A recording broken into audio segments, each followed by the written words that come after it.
এবং আদালত প্রাঙ্গণে রয়েছেন আমাদের সহকর্মী আসিফ ইকবাল রয়েছেন, সেখানে আমরা যুক্ত হচ্ছি তার সাথে। আসিফ, সবশেষ কি দেখছেন আমাদেরকে জানাবেন। আমরা এখন আছি সিএমএম আদালতে। এখানে আমরা দেখতে পেয়েছি যে কিছুক্ষণ আগে একটু আগেই আসলে উঠানো হয়েছে যে আওয়ামী লীগের প্রচার ও প্রকাশনা সম্পাদক আব্দুস সোবহান গোলাপকে টিপু মুন্সি, সাবেক যিনি বাণিজ্যমন্ত্রী ছিলেন, তাকেও আজকে আদালতে তোলার কথা ছিল, কিন্তু তাকে আমরা এখনও গাড়ি থেকে নামাতে দেখিনি। তো আব্দুস সোবহান গোলাপের নামে রাজধানীর আদাবর থানায় পোশাক শ্রমিক রুবেল হত্যা মামলায় কিন্তু উনি 7 দিনের রিমান্ডে ছিলেন এবং আজকে ওনার 7 দিন হচ্ছে। এবং আমরা ধারণা করছি, এখনো যেহেতু আমরা তথ্য পাইনি যে আসলে ওনাকে কোন মামলায় আজকে উঠানো হয়েছে আদালতে, কিন্তু আমরা ধারণা করছি যে ওই পোশাক শ্রমিক রুবেল হত্যা মামলায় তাকে হয়তো আজকে আদালতে তোলা হয়েছে এবং হয়তো তাকে আরও রিমান্ডের জন্য বলা হতে পারে।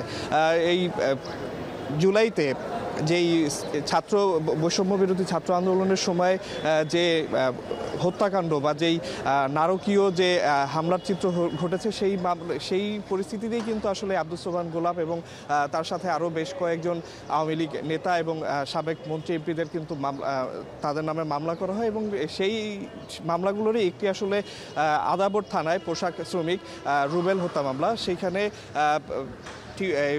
আব্দুস সোবহান গোলাপ সহ কিন্তু আরও বেশ কয়েকজন নেতাকে কিন্তু আসামি করা হয়েছে। আমরা মামলার নথি থেকে যা জানতে পারি, ওইখানে বলা হয়েছে যে পোশাক শ্রমিক রুবেল রাস্তা দিয়ে যাওয়ার পথে আসলে এলোপাথারি গুলির শিকার হন এবং উনি সেখানে কিন্তু আসলে আক্রান্ত হন।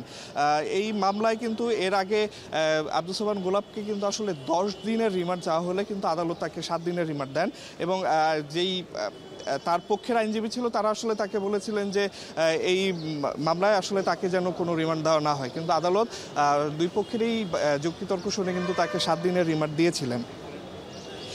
এছাড়া আমরা যেটি জানতে পেরেছি যে গত এই 5ই আগস্ট যে আওয়ামী লীগ সরকারের পতন হয়, তারপরেই কিন্তু আসলে আমরা দেখেছি যে এই যে বৈষম্য বিরোধী ছাত্র আন্দোলনে যেই হত্যা এবং যেই ধরনের ছাত্রদের বিরুদ্ধে যে ধরনের আক্রমণ বলা যেতে পারে এবং বিভিন্ন ধরনের যে তারা যে বিভিন্ন ধরনের সংঘাতের শিকার হয়, সেই বিরুদ্ধে কিন্তু একের পর এক মামলা হতে থাকে। তাদেরই আসলে একটি মামলায় কিন্তু আসলে টিপু মুন্সি আব্দুস সোবহান গোলাপকে কিন্তু আসলে আসামি করা হয়েছে।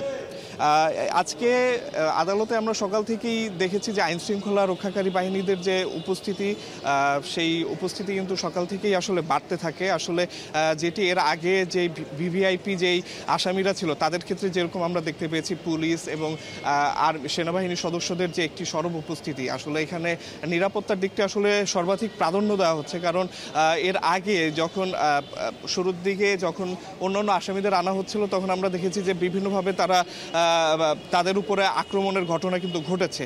সেই আক্রমণের ঘটনা ঠেকাতেই আসলে সকালবেলা 7 সকালেই কিন্তু আসলে তাদের ইদানিং আমরা দেখছি যে আদালত প্রাঙ্গণে উপস্থাপন করা হচ্ছে এবং খুব দ্রুত সময়ে তাদের শুনানি করে কিন্তু তাদের আবার স্বস্থানে নিয়ে যাওয়া হচ্ছে। কারণ এই নিরাপত্তার দিকটি আসলে এখন সবচেয়ে প্রাধান্য দিয়েই কিন্তু আসলে এই কাজটি করা হচ্ছে বলে আমরা জানতে পেরেছি।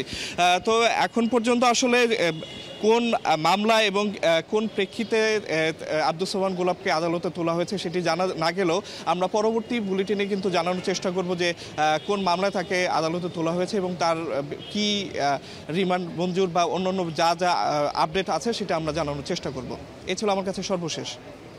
সহকর্মী আসিফ ইকবাল যুক্ত হচ্ছিলেন সিএমএম আদালত প্রাঙ্গণ থেকে, জানাচ্ছিলেন সাবেক বাণিজ্য মন্ত্রী টিপু মুন্সি এবং আব্দুস সোবহান গোলাপকে আদালত প্রাঙ্গণে হাজির করা হয়েছে। এই বিষয়ে সবশেষ।